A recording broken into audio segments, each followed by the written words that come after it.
மூட நம்பிக்கை. எந்த ஒரு பொருள் இல்லையோ, அந்த விஷயம் இருக்குன்னு நெனச்சு வாழ்ற நம்மளுடைய மனநிலை தான் மூட நம்பிக்கை.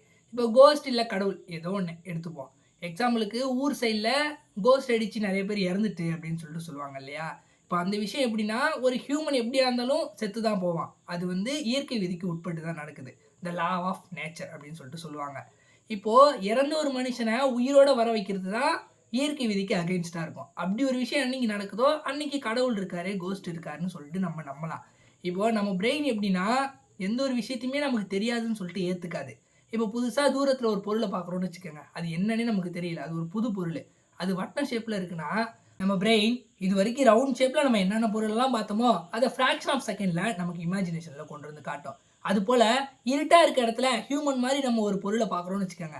அந்த பொருளுக்கு இதுவரைக்கும் நம்ம கேட்ட கோஸ்ட் கதைகள், கோஸ்ட் ஸ்டோரீஸ் இதெல்லாம் வச்சு நம்ம பேய்க்கு ஒரு உருவம் குடுத்து வச்சிருப்போம். அந்த உருவத்த அந்த தெரியாத ஒரு பொருளுக்கு நம்ம குடுத்துருவோம். அது கிட்ட போய் பார்த்தா அது என்னன்னு நமக்கு தெரிஞ்சிரும். நம்ம தான் பயத்துல கிட்டயே போறது இல்லையே. இது போல தான் கோவில் இல்ல ஒரு புனித தலங்கள்ல நம்ம ஒரு உருவத்த பார்த்தா அத காடுன்னு சொல்லிட்டு நம்ம நெனச்சிடுறோம். இந்த லா ஆஃப் நேச்சர் இயற்கை விதிக்கு மீறி என்னைக்கு ஒரு விஷயம் நடக்குதோ, அன்னைக்கு மனித சக்திக்கு மீறி ஒரு சக்தி இருக்கு அப்படின்னு சொல்லிட்டு நம்ம நம்பலாம்.